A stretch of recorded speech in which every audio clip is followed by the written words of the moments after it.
Ok mình là cam tay thế nó rồi mình là ca nói chị tớ lui này lỗ rồi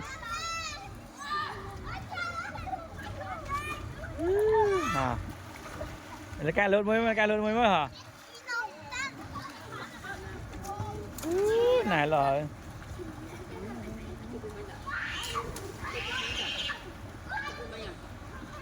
tới Malika hả tớ với anh cái tiếng làm anh cần đi anh cầm Malika nữa vậy Malika nhà lốt hai ngang đây Malika lốt cái ôi Malika lốt đây này lốt rồi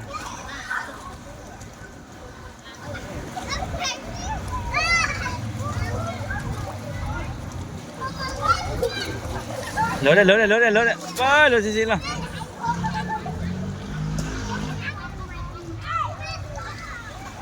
đây Malika lốt ra hai rồi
là sebayan maka masjid pelak sebayan là sebayan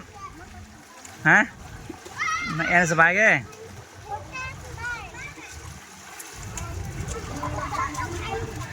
đấy băng video cái Malika ấy ở chỗ đấy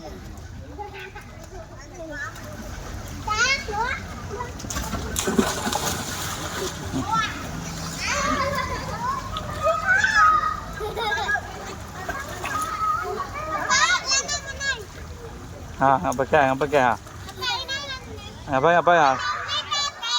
main cái này nhego main cái cakap tới nhego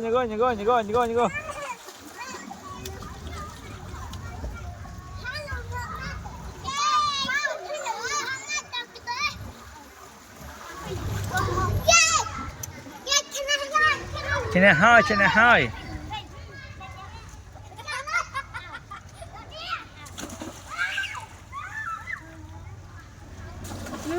nè lụa rồi